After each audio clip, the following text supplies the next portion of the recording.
Have you ever studied something for hours, nodded along like you understood it, closed the book, and then 10 minutes later realized you can't explain a single thing you just read? That hollow feeling in your chest when you know the exam is tomorrow and your brain is basically empty? Here's the truth. Most people don't forget what they study because they're not smart enough. They forget because they never actually learned it in the first place. They just recognized it. And your brain? Your brain knows the difference. Today, I'm going to show you a method so powerful that Nobel Prize winner Richard Feynman used it to master quantum physics and then taught it to students who went on to change the world. But here's the twist. Most people use it wrong, so we're putting it on steroids. By the end of this video, you'll never study the same way again. Let's begin. The method is called the Feynman Technique, and it's built on one simple psychological truth. If you can't explain something in simple words, you don't understand it. You just memorized it. And memorization? That's short term. It lives in your brain for maybe a week, then vanishes the moment you need it. But true understanding? That's permanent. It becomes part of how you think. Feynman discovered this because he noticed something strange. The smartest physicists in the room could recite equations perfectly, but when he asked them to explain what the equation actually meant, they froze. They had fooled themselves into thinking they knew. And your brain does this too. It tricks you. You read something, it sounds familiar, and your brain whispers, "Yeah, I got this." But familiarity is not mastery. Recognition is not recall, and that's why you blank out during exams. So here's how the original technique works. Step 1. Pick a concept you want to learn. Step 2. Pretend you're teaching it to a child. Step 3. Identify the gaps where you stumble. Step 4. Go back, study those gaps, and simplify again. Sounds easy, right? But here's the problem. Most people skip step 2. They explain it in their head using the same complicated words they just read, and their brain, being the lazy survival machine it is, says, "Good enough," and moves on. That's not learning. That's performance. You're performing for yourself, and your brain sees right through it. Now let's upgrade this. Let's put it on steroids. Here's what you're going to do. 1. Pick your concept. Let's say it's photosynthesis. 2. Open your phone, hit record, and explain photosynthesis out loud like you're teaching it to a curious 5-year-old who just asked you why plants are green. And here's the key. You have to say it out loud, not in your head, out loud. Because when you speak, your brain activates different neural pathways. It forces you to convert abstract ideas into concrete language. And the moment you hesitate, the moment you say or it's like, that's your gap. That's where you don't actually understand.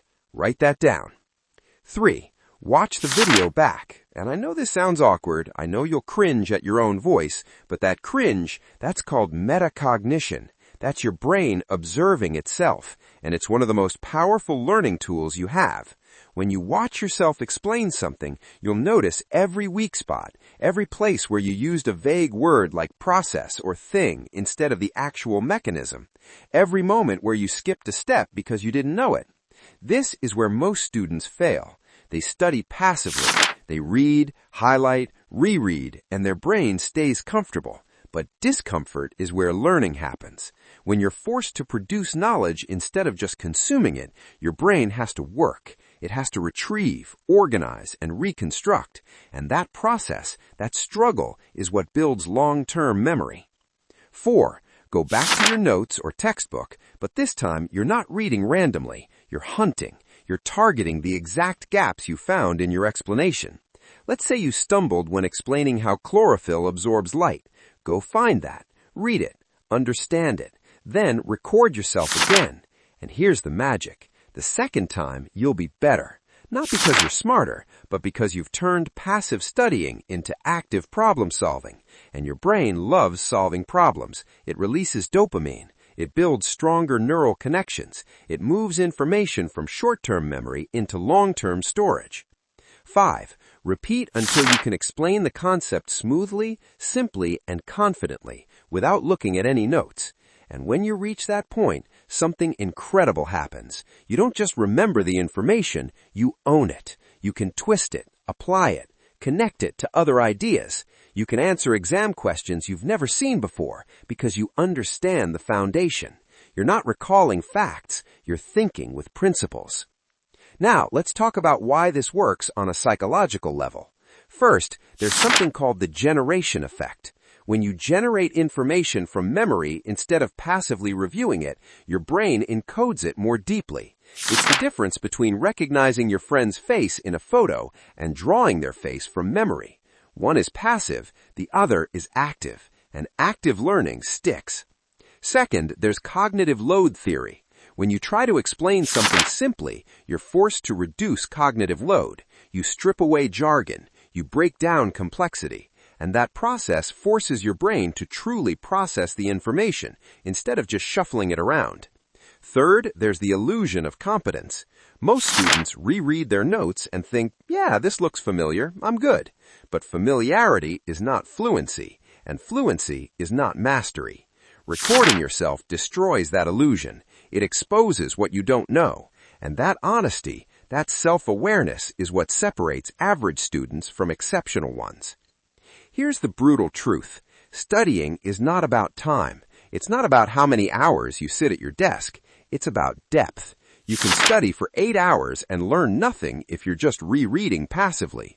Or you can study for 2 hours using the Feynman Technique and actually master the material. Because your brain doesn't care how long you study. It cares how hard you make it work.